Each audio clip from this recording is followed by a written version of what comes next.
Hello, hello, hello. It's me, Kashi. And today I'm bringing you some Mario vs. Huntsman versus a friend of mine who loves playing Huntsman. Um, I know people have been wanting to see like some like how do I handle fatigue, how do I handle like slow matchups, stuff like that. Just thought I'd share what some gameplay reviews I had, see if I decide if past me was correct, or see if we can learn from something from it. So I guess first of all, I haven't actually pre-sideboarded any of these, copied from the list, and I just thought I'd make a test. I'll put this in the description as well, obviously. Um, but main boards looking the same as what I've been liking. Burnt free, but got two because it was third into LL, so I'll just talk about the main important points. So the blues are all like spread thin. I just like having, me personally, I like having utility. Any of these, some of these blues you could change to other blues if you'd like. Because we have some stealth cards, I do like having an extra stains. Obviously, Knives Out's probably the one of the best value blues we have, where I can usually get free value if you mana for it. Frog, we all know. Relentless is like one of the best anti-fatigue cards ever. Um, Unfortunately, it doesn't highlight this in the games because I think I have to block with them on turn one twice. But maybe one day we'll see. We'll just have a video and I'll put one of them. Something I'm currently testing is, so I've not enjoyed CNC and I've not enjoyed Death Touch as much as I would like. I've just tried to put hyperinflation as a spot. I don't think it does anything too exciting. I think it's fine. I don't know. I think it could just, maybe I cut in and maybe it comes to F touch again. But like this is these, they're just cards. I'm just like, meh. There's like, if there was like a CNC that was like an assassin, then I'd be like way more excited regarding it. But kind of just what it is. I don't think I did this for the video, but I actually really been enjoying doing one Fate, one Sync, one Shelter, and then I like on the vibes of the days, I'll turn whichever one into the one I like the most. Fate feels the best for like being proactive. Shelter feels the best if you're trying to play into the mirror. And then Sync is better when your deck has more bricky finishes, but in the current form, I think less finishes is correct. This is kind of like what I mean, like Five still love Codex Finisher, really good against blocky decks. One less disruptive beat madness. Maybe this meant to just be three of these minus this. One of this becomes seen to Death Touch again. One mantle, kind of just like a third amulet for Cilio, Huntsman, Mirror, etc. And just kind of makes sense. I don't think I had. I think I forgot to put this in the video, but this would have been. This is just. It's a nice like version of a mark card. That is assassin. It's just like an assassin version of Relentless that is a one-time use, but then it plays better into Mantle. So and then I just put one Remembrance in because the deck needed like one extra card in. I was just like, if everyone's running Remembrance these days, might as well also abuse the card. Yeah, let's have a look at the gameplay.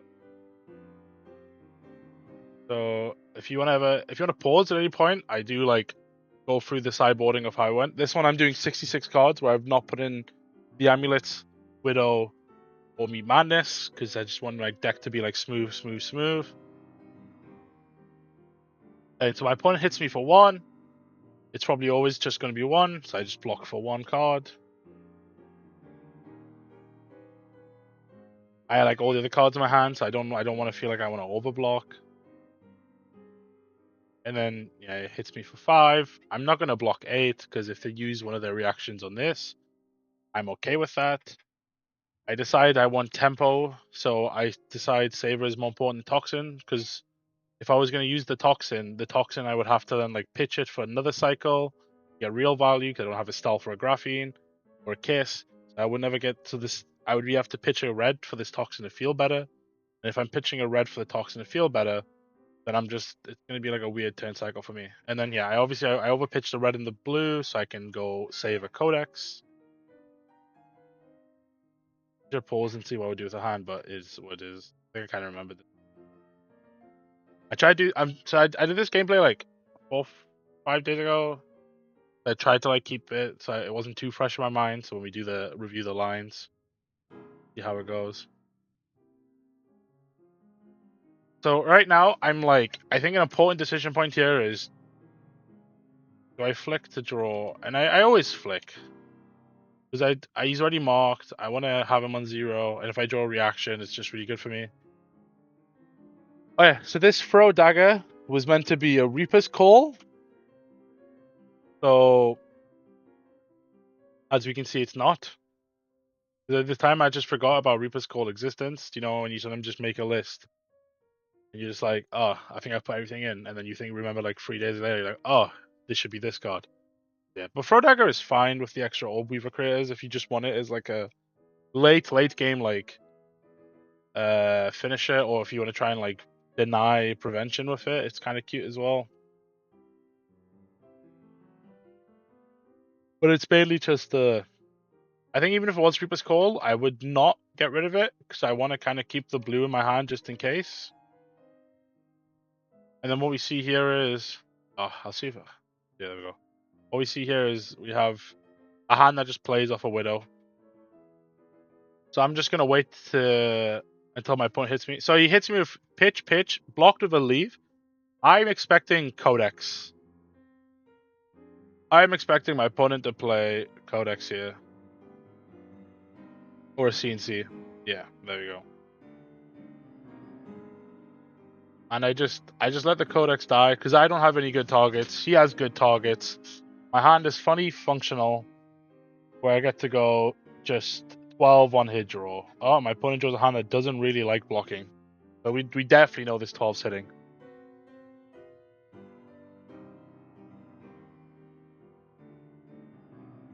You're thinking, wait, why didn't you just helmet, get Orb Weaver, and do like a similar turn? This turn's like good enough, and I gotta save my helmet, and I kind of just do everything I want, right? And because I'm using the Clave to do all this, they stay marked, where if I did the Orb Weaver turn, they would not be marked for my next turn. And I'm kind of just doing like, I'm doing good enough numbers, arsenaling a card. Like, I'm happy with what's happening on this turn. Oh, I hit a Codex of Inertia. And I'm like, I might as well play this because whatever it is, it'll stunt my opponent into like having their turn will just get worse now. They know what the hand was, so.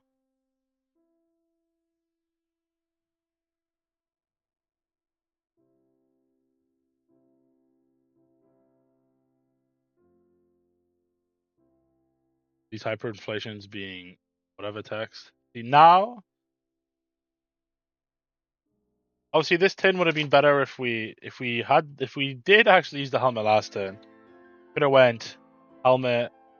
We would have went legs, hyper, already have the graphene, kind of set up our turn. But we wouldn't have had the mark, so the saver would have been worse. So we're getting like a small reward there, because now the saver is better off on this turn cycle.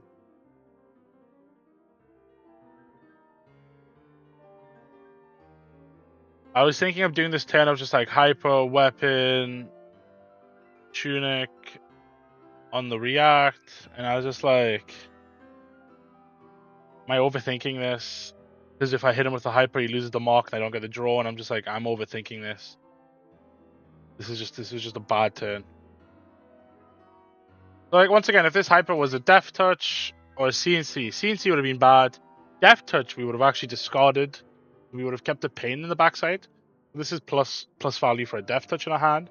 However, the Death Touch wouldn't have been... no, the Death Touch would have blocked the Surgical the same. So, obviously, I would never run like 2 Death Touch or Death Touch CNC. But if like one of those hypers was a Death Touch, we'd kind of be in the same situation, but we'd probably be like slightly better off. So... kind of bad value on the Death Touch if I'm being real here. But sometimes good, sometimes bad.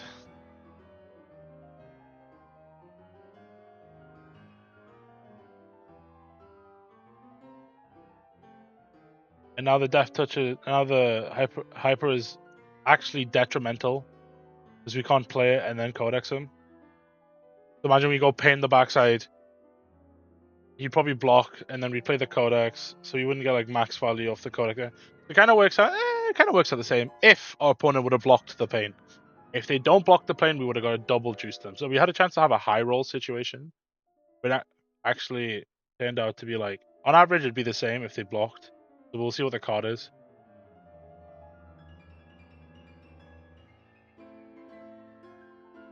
And we've took the pain because we don't have any targets, but we'd like to just keep them marked for maximum marked up time. The card was a surgical, so they could have blocked. I don't think they would have blocked. I think they were looking to Arsenal the surgical for another turn.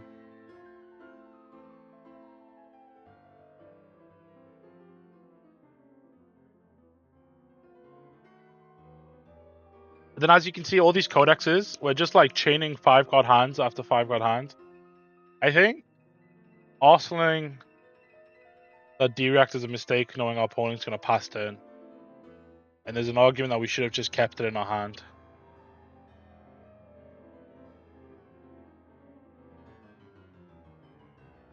As always, when your opponent's marked, start out with dagger for 2. And then because he's going to take it, we're going to do the to the point to get the value. The opponent now hunters us.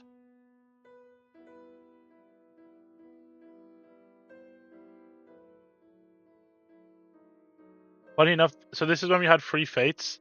So if this was a different situation, the D-React, if this was like the modern list, you would have sown one of the D-Reacts, would have got nothing else, so 1 silver.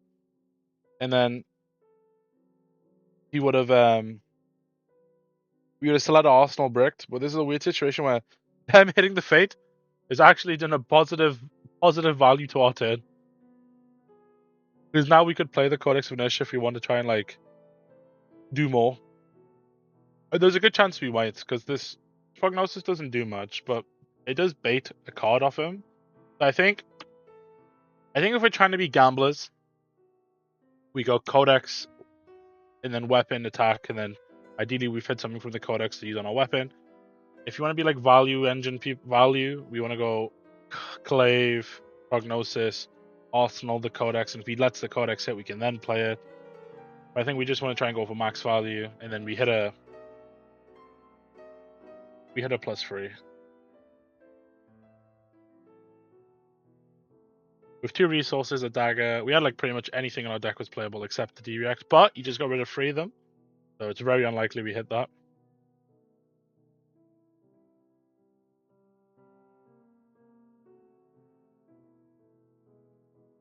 Nice little +1 mark for us.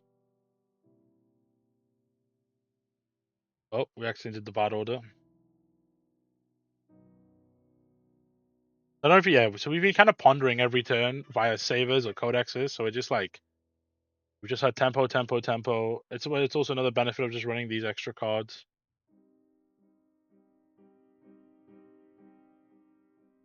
This card is just kind of like on hit heal. And we don't care about on hit heal, so we especially because we have a good hand, we're just like it is what it is.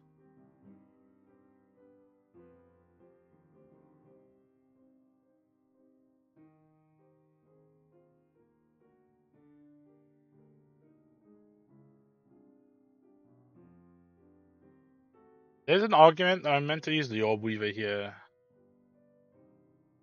But I think my mindset is I'm gonna use all my cards.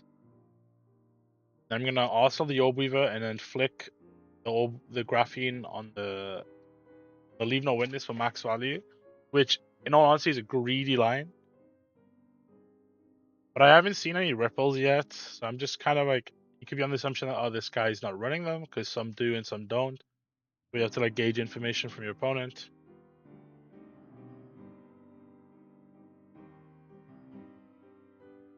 Because if I don't have like the Graphene, if I like flick it, I don't have it. It's like really risky.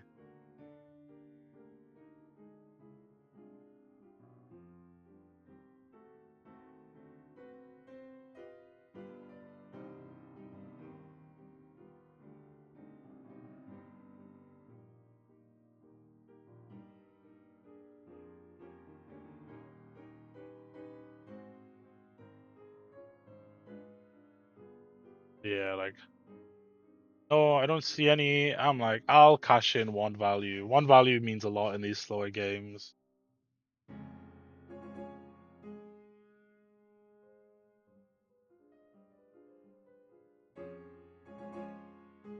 I start with the spinneret because if they what's it called ripple away, I have like the prognosis to still get value from it. And I don't dagger for 5 because I've seen some fiddlers already. I mean, and I also know that I have a reaction on top.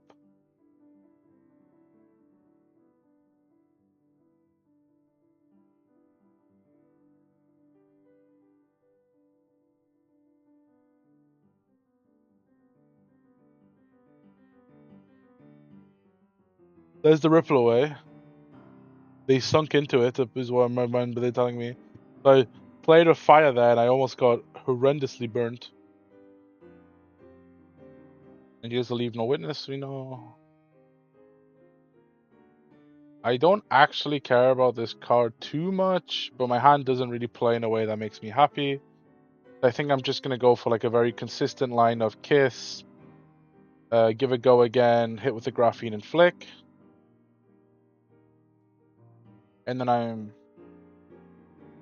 I think arseling this old weaver over another kiss is a mistake, but I think it's because I'm going to 3 on my tunic next turn.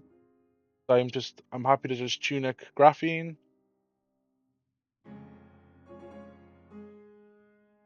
But I should also think about checking if my opponent has any like punishes for arseling, because I could also just not arsenal this turn and just went old weaver kiss, do the same line I want to do, go on arsenal.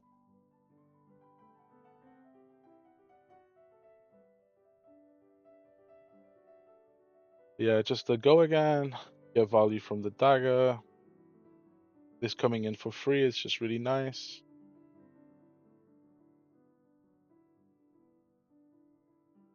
Yeah, there's a real thought process here of I should probably think about the CNCs, but I'm kind of enjoying just having these 5-card hands. And then every time you keep a card in your hand when you attack with some of these cards, is you just make your opponent think of Toxin. Obviously, I didn't use it on the Kiss, so he has a good idea that I don't have Toxin. In this game, I blocked with 1 on turn 1, and I've not seen one since.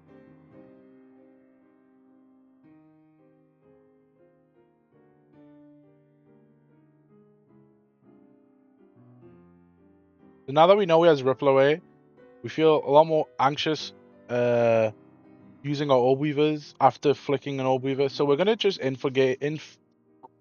search for information.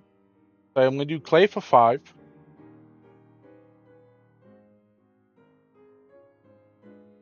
Because our opponent will probably like to block in a certain way.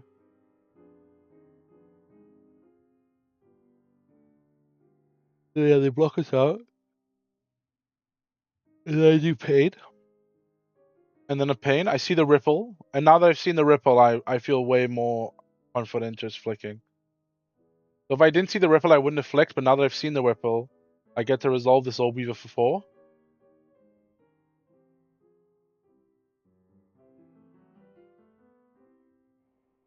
So my opponent blocked with a CNC, and they've just kept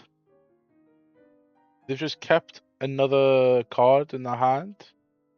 I should have an idea that this is probably a CNC or a Codex CNC coming from my opponent. I think I want to use the card because I don't really want to arsenal it, then have to protect it. Because if it's not if it's like a normal like a non-Codex one, then I get a win. And if it is a Codex one, I'll just accept he got some value on me. But it turns out the card he kept was a sigil.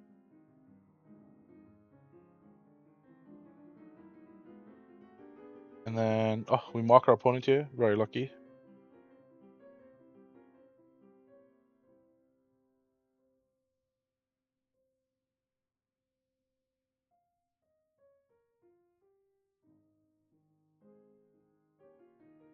So we just want to maximize the value on our turn. I think pitching the D-React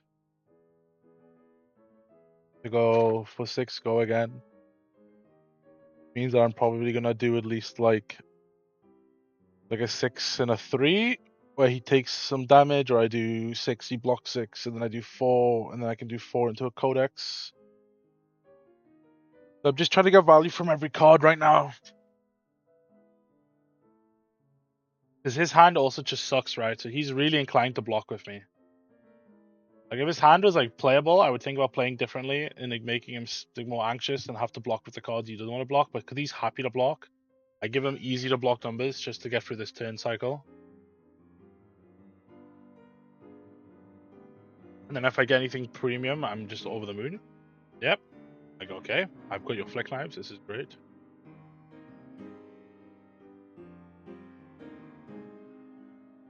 I also realized my opponent's very happy to play into Toxin, it seems. So I'm wondering if they're seeing... So they're not really playing around this reaction that is like potentially game warpingly good for me.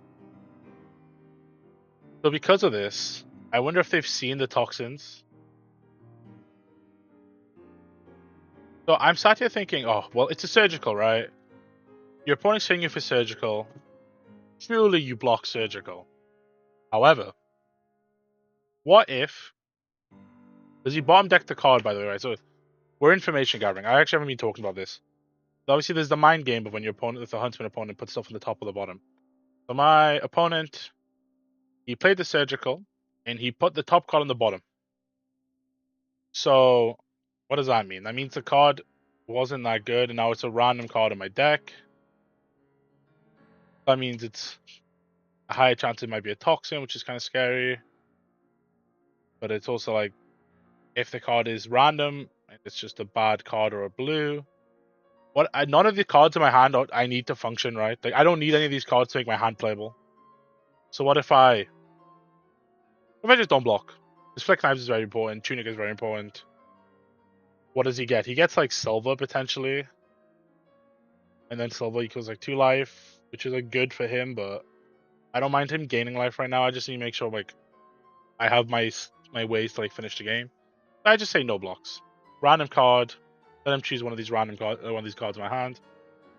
And then he's kind of inclined to take the blue because it makes silver, okay? We've gauged that our hand doesn't have any bombs, and they're all just average value cards. So we're just happy to get some value from them.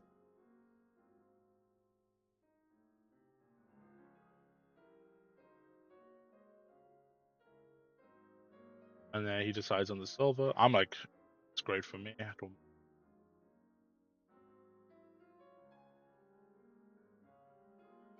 Then I do my 1 go again. That threatens to be 4 banisher card.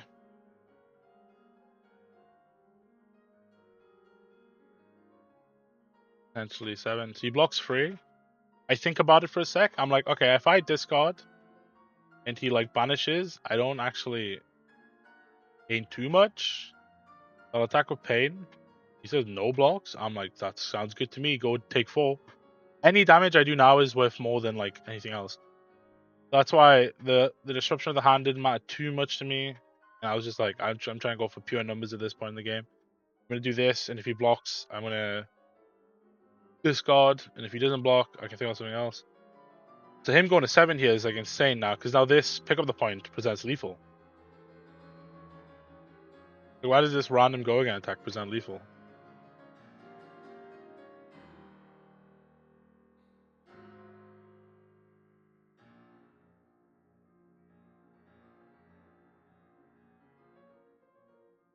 Yours, yes, you had the shelter.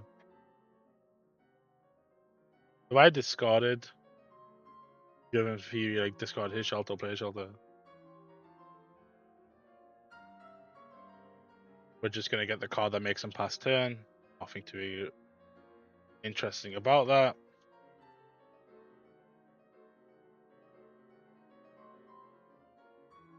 So there's an argument if we want to flick here, and probably not because we have full tempo. We want to make sure our blues convert for 5 graphene. I think I undo here because I automatically just go ponder Arsenal pass, but I'm like, wait, I have full tempo. I don't want to Arsenal this card because I know I have good cards on the way. I need them. I'd rather just keep this in my hand. I don't want to present this card for 1.